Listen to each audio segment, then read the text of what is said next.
Good evening and welcome to News Channel 8. I'm Jerome Aegean, and here's some of the top stories we have for you tonight. Burglaries are on the rise in St. Croix. A Superior Court marshal is arrested, and the revival of the golden age of radio. These stories and more are up next on News Channel 8.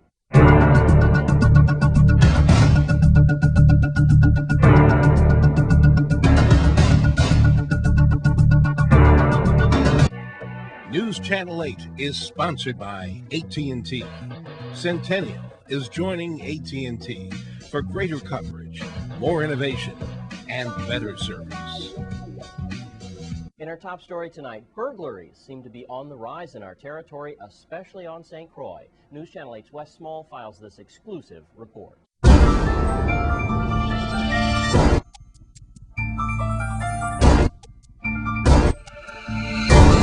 Thanks a lot, Jerome.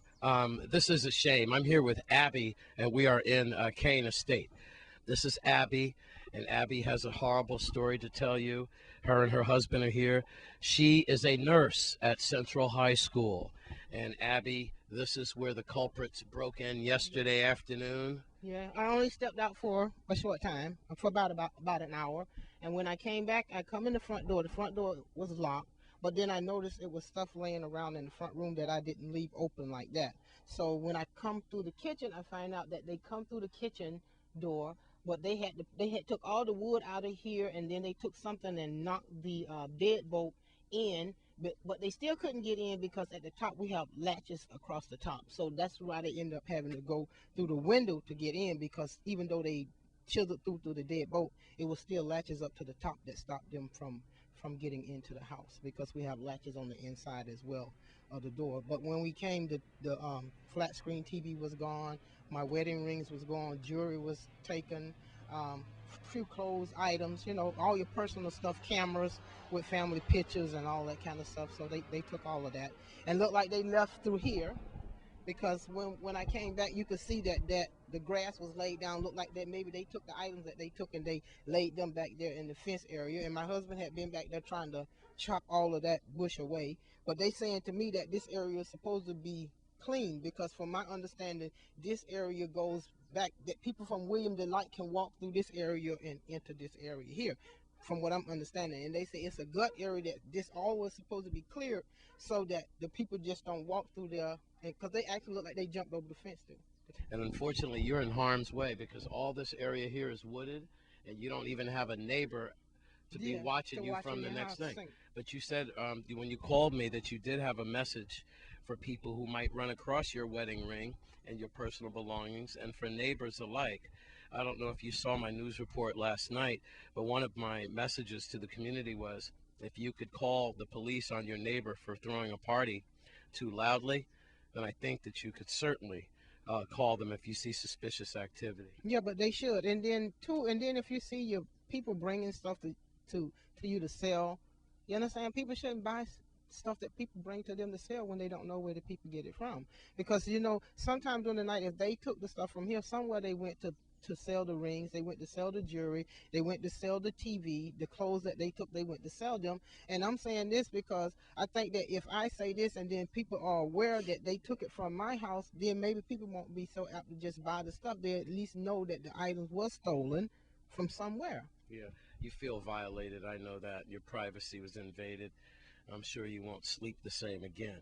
Would you like to describe some of the items so that possibly we can be on the lookout for them? Yeah, it's a 32-inch the Sylvania TV, and I have a wedding band with 3 diamonds, and then my engagement ring, and also it's a gold your wedding ring and your engagement ring. Yeah, so they took that, and then it's a Canon camera, and it got all our family photos from the Christmas party, our Christmas time together. Those are on that camera. It's a Canon red camera. And also my bangles. I had one bangle that was a dolphin, and also a bangle that was like a sand dollar dolphin bangle that they took also. And then the Wii is personalized for our home, because it's an item that our family used to work out with. And then all that item has codes in it, so that when you put it on, you can't unlock the Wii. They took the Wii, but it has all our personal items, personal information from where we work out. And like I said, then they took the TV and some of my husband's personal clothing. I don't know what they'll do with the clothing, but they took his shoes and some of his clothing. Watch yourselves out there, because guess what? The good-for-nothings, they're watching you. I'm Wes for News Channel 8. Thanks, Wes. And in other news, the Virgin Islands Police Department had another busy night. News Channel 8's Wes Small has that story, and a story about a Superior Court Marshal who's in trouble as well. Thanks a lot, Jerome. It has been a very active and dirty night for the VIPD. After we do that report, we'll tell you about a Superior Court Marshal that's in a lot of trouble this morning. There were gunshots in the Estate Harvey area late last night around 11 o'clock. We know that because we have a young man who went to Juan Louis Hospital with an injury to his arm. That case being looked at. He was apparently walking down the road somewhere in Estate Harvey, and he was shot. In Harbor View, shots fired as well. Reckless endangerment, as shots actually went through an apartment into a window at Harbor View last night. Fortunately, no one was injured in that shooting. And then there's more burglaries. Remember with Abby, the story I just gave you, that I warned you that we are in a rash of burglaries, especially on St. Croix. We had a burglary interrupted in progress, and we did have an arrest. That is being worked out through Deputy Police Chief Howell and Investigative Unit. I don't have an area on that, or perhaps he told me, but I failed to get that one in my notes. And then we also have a gold chain that was snatched by Bentix on Company Street, by Bentix grocery store. We do have an arrest in that. That's good news. So at least we have 2 arrests, 2 shootings. One got shot in the arm, the other reckless endangerment. Fortunately, no one got hurt in that incident in Harbor View. And then there's this, Superior Court Marshal Randall Nielsen. He came home in Estate Grove just before 12 o'clock noon yesterday. That's when he found his 17-year-old daughter's keys in one of the locks. Kind of suspicious. Then he found a young man's bedroom shoes in front of one of the guest bedrooms. This man was 22 years old, we found out. Well, yeah, you guessed it.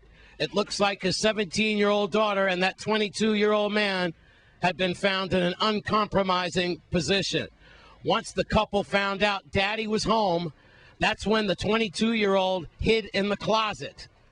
As he hid in the closet, that's when the marshal, Randall Nielsen, he kind of found him in that closet, and that's when he started to beat the man about his body severely with his company-issued baton. Beat him and kicked him and pushed him until he got out of the house.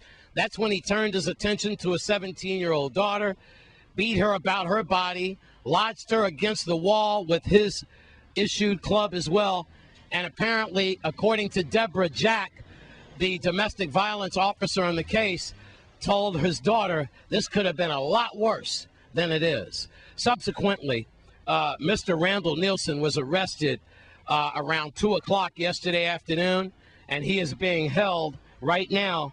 Well, actually, he was held on $25,000 bail by Judge Camacho, but he was released on his own recognizance.